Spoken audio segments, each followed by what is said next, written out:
what's up, everybody? This is Kidding Sale. I'm Jane. And I'm Dominic.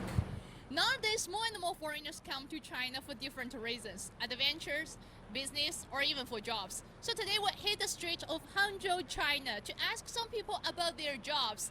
And we will try to figure out what is the monthly salary for different occupation, as well as get an idea about what is the living expenses here. Yeah, as you may or may not know, Hangzhou is actually the e-commerce capital of Zhejiang province. It's one of the biggest cities here in China for commerce. If you've heard about Alibaba, those headquarters are actually here in Hangzhou. We're going to chat to some locals to give you some insight, as Jane has said, on how the spending is here, how the pay is here, how it varies, and so forth. Stick with us. Okay, let's go. 你是杭州本地人吗？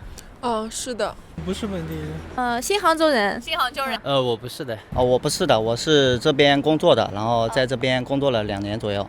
想问一下，您现在从事的是什么行业？地产开发商嘛。哇塞，这一个月的收入大概是多少？方便透露一下吗？7000多。自由职业偏民宿管理这边。民宿管理。也就1万左右吧。1万左右。金融月收入3万加吧。3万加哦。对。我从事的是那个邮政快递服务行业，大概6000到7000左右吧。现在是在阿里巴巴，然后做那个销售的，大概啊。我知道你们有红线，但是我们对，我们公司是规定好像是不能透露的。对。大概吧，这个应该其实我们销售的话，应该都是看个人的吧。然后做得好的话，那30万都有的。30万。对，一般1万多吧。1万多。对。非常感谢。是做的渠道销售在7000块钱左右吧。工作是送2楼模外卖，月收入的话应该在7000、8000这样子。物业6000左右。在杭州够用吗？我的话，因为不用交房租之类的嘛，一个人也差不多。对。差不多吧，一个人的话是够的，2个人肯定是不够的。2个人就不够。够用的。够用的。对，够用的。肯定不够用啊。支出的话肯定是够的，但是如果比如说想在杭州这边买房的话，可能还要从事一些副业之类的。对。因为我是谈女朋友的嘛，所以说谈女朋友的话就刚刚好够用，但是没有什么存款。2000左右的开销够了。2000左右的开销，哇，那还蛮省的。维持基本生活吧。您现在生活中最大的开销到底是在哪一块？女孩子嘛，也可能就是换季啊、买衣服啊、化妆品啊这些。这些一个月你有算过大概要占用多少吗？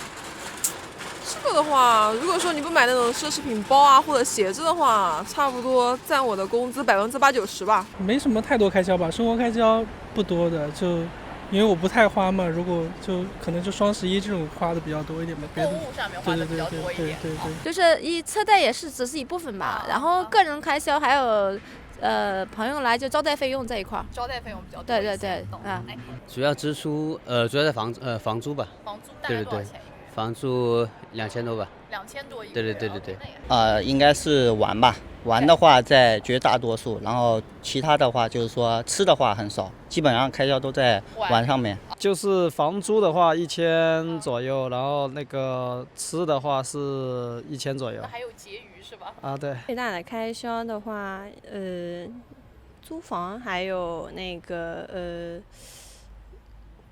一般出去玩什么的。有贷款吗？每个月？没有，我家里给我全款买的。家里帮着还，自己还不起。也就车贷吧，一个月9000多。9000多块钱。OK。暂时没有。对。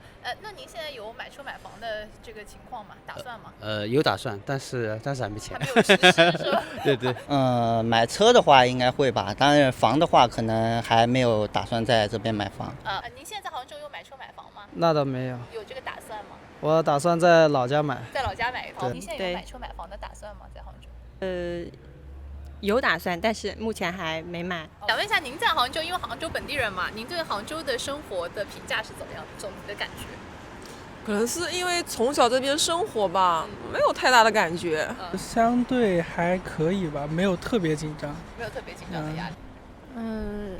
你生活嘛，就是说自我压力大吧？自我压力大，就是想再生活的更好一点。对。怎么说呢？我们阿里巴巴有个文化，就是认真生活，快乐工作。然后我一直秉承着这个观念吧。对对对。压力还好吧，没什么压力，就是可能到后期跟我女朋友那边结婚了，会有一点压力吧。我觉得还是蛮轻松愉快的。还是轻松愉快的。OK。相对来说还算比较轻松嘛，就感觉也挺适合生活的那种环境啊什么的。现在有很多的国外的人呢，他们想来中国，但是由于一些信息的不对等，所以他们可能会有一些疑虑。对于这样的外国友人，您有什么话想对他们讲吗？我觉得不用疑虑啊，现在反正我觉得现在交通这么发达，然后信息也这么的广嘛，然后我觉得。而且我们这么热情好客，你随便问路人就可以问到呀，还这么多志愿者嘛，不是很多志愿者嘛？我觉得这完全不用担心啊，没事儿来就行了。然后住您的民宿，对吧？挺好，挺好。我觉得中国还是蛮好的，首先是中国人比较热情，然后人口也多，然后需求也比较多，发展空间还是挺大的。对，机会很多。对，机会很多。好，只要敢想，机会很多的。来吧，中国欢迎你。中国是个好地方。您觉得安全吗？在杭州这边？挺安全的，因为我们现在中国，然后一直会有，好像是在前几年吧，一直在是那个打黑除恶嘛。然后这几年治安非常非常好，晚上12点之后出来都没关系。对，我也是。女生一个人在外面晚上12点。对。但是还是有一点危险，什么危险呢？就是我们这边美食太多了，晚上出来会有长胖的危险。OK， 非常谢谢你，祝你生活愉快，然后工作顺利。谢谢。其实我觉得在这边生活的话，就是风景好嘛，然后就是说人也挺友善的，就想见识一下，就是说我们中国人的一个友情啊，还有就是说我们这边的一个习俗风土人化还是比较好的。对，还是比较欢迎各位朋友过来玩的。好的，谢谢您，谢谢您。好。收入就是还可以的工作，然后不能没有完全就是盲目的然后过来，没有一个工作的话就很。确实在这边这个吃饭住房都是需要那个钱的。对。但如果有工作的话，就会相对的安全稳定。对。中国挺好的，来吧，中国欢迎你。That's it for today's interview. I hope you liked it, and if you did, do hit the like button and also subscribe. I'd like to encourage you also to leave a comment in the comment section of what you may want to know about China, Chinese culture, Chinese people, anything you may want to know. From me and the rest of the team, we say thank you and see you in the next one.